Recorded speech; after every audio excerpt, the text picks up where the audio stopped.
This is Andy Paroff, Boxing Social in association with Betfred. I'm joined by Hamzah Sheeraz. Hamzah, how you doing? I'm all good, yourself? I'm all good, thank you. Obviously good to hear you're doing well yourself. Your first title fight, the WBO European title. How excited are you to get this opportunity to fight for your first title? Yeah, no, I'm very, very, very grateful for it. Like I said, like I was saying up there, I've got to thank Frank Warren and Andy Alien for getting me this opportunity. But the time is now. I've said it before and I'm saying it now. The time is now. The belt's on the line. Regardless who the opponent is, we're still waiting on an opponent. Regardless who it is, I'll go in there and I'll do my thing, because the main aim at the end of the day is getting this title. Do you know what I mean? Otherwise, I won't be fighting for it. Now, obviously, let's say things were to go to plan, you was to successfully pick up that belt.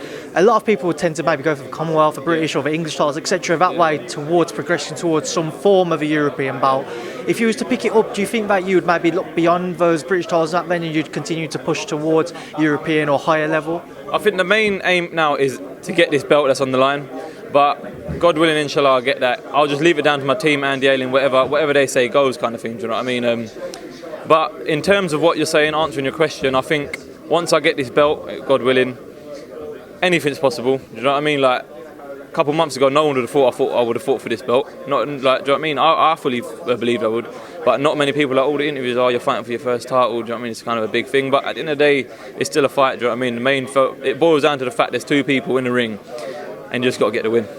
I mean, you did mention at the beginning of this interview that you haven't had an opponent announced yet. How difficult does that make camp with regards to your preparations and trying to understand who you're going to be fighting and who you have to get ready for? I think I've dealt with this adversity before. It's not an issue at all, because I think I just got to prepare, like get loads of southpaw sparring, loads of orthodox sparring.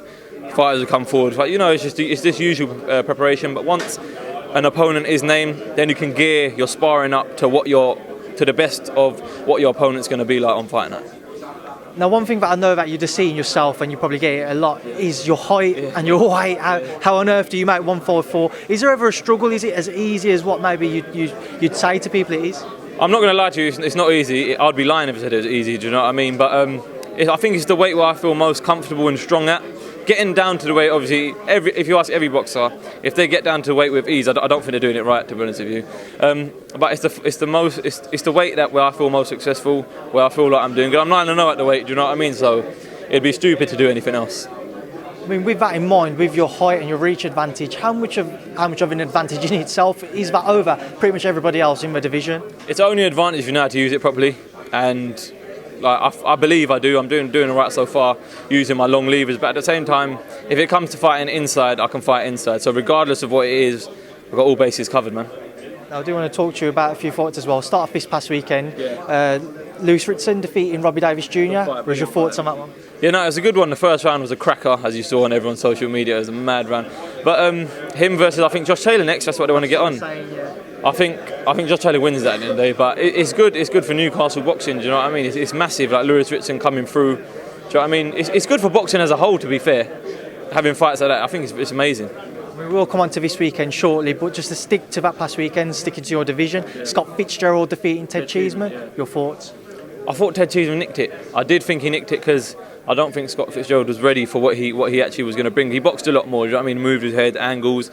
No one expected that, to be fair. I thought it'd be a full-on scrap, but at the same time, you could say Scott won it as well if you look at it from both perspectives.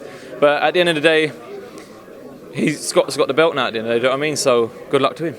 A lot of noise after that fight, potential Anthony Fowler rematch for Scott, or the potential Cheeseman rematch. In your opinion, would you like to see those rematches, or do you think Scott maybe should be looking elsewhere because he has both those victories now? I think he should move on, but at the same time, there's that little triangle between them, or square, whatever you want to call it, between them. And if that generates money, it depends what you're in it for. If you want to do it for a legacy, if you want to do it for money, if you want to do it for money, do it. Have the rematches because it makes sense money-wise. But if I was him, I'd move on. What have I got? Do you know what I mean? What have I got? I beat both of them, so I'd move on. And like, he could easily get to world title honours. Do you know what I mean? Get a potential world title shot even now, man. How far off a British or a Commonwealth title fight do you feel that you yourself are? I'll say a few more fights. Yeah, I don't want to get over them. Do you know what I mean? I don't want to get ahead of myself saying, yeah, I'll jump in with these lot.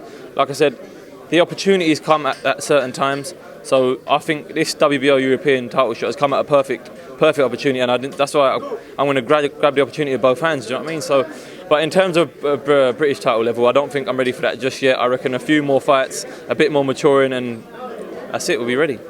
And just to touch on this coming weekend, Regis Prograis, Josh Taylor, your thoughts on that one, Hamzah? I reckon Josh Taylor's going to stop him within 8. It's a bold statement because he's a solid fighter, but I rate Josh Taylor a lot, man. I think he's a quality fighter. And on that undercard, Derek Chisora versus David Price. Again, your thoughts, Hamzah? Derek Chisora. I reckon he'll KO him within 4 rounds.